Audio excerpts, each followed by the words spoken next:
Hello all. Today நம்ம என்ன word learn பண்ண போகிறோன்னு பார்க்கலாமா? மெட்ரிகுலஸ்.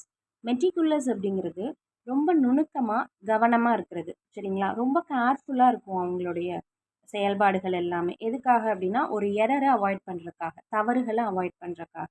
ரொம்ப அட்டென்ஷன் கொடுப்பாங்க. டீட்டெயிலான ஒரு விஷயங்களுக்கே அவங்க அட்டென்ஷன் இருந்துட்டு இருக்கும். தவறு நடந்துடக்கூடாது அப்படிங்கிறக்காக.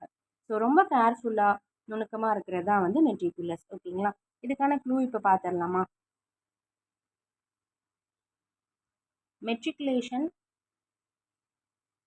சிலபஸ் எல்லாமே பார்த்தீங்கன்னா, நம்மள க்ளோஸ் பண்ணுற மாதிரி தான் இருக்கும். சரிங்களா?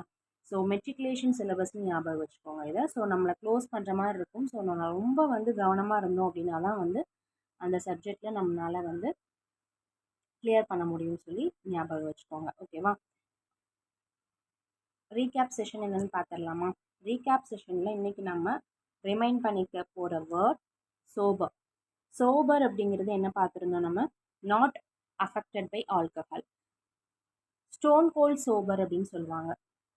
அதாவது கம்ப்ளீட்டாக அவங்க எந்த விதமான ட்ரக்ஸோ ஆல்கஹாலோ கன்சியூம் பண்ணல அப்படிங்கிறது தான் வந்து ஸ்டோன் கோல்ட் சோபர். இன்னொரு மீனிங் இதுக்கு பார்த்துருந்தோம். ஃபன்னியான விஷயம் கிடையாது, ரொம்ப சீரியஸான விஷயம் அப்படிங்கிறது தான் வந்து சோபர். ஓகேங்களா? ஸோ ஃபன்னியாக இல்லாமல் சீரியஸான விஷயம் வந்து சோபர். இதுக்கு என்ன க்ளூ பார்த்துருந்தோம்? நம்ம சீரியஸான விஷயங்கள் எல்லாமே சோபாவில் உட்காந்துட்டு நம்ம வந்து யோசிச்சுட்ருக்கோம்னு சொல்லி பார்த்துருந்தோம். ஓகேங்களா? ஸோ டுமாரோ ஒரு வேர்ட் லேர்ன் பண்ணிக்கலாமா? Thank you. Have a nice day.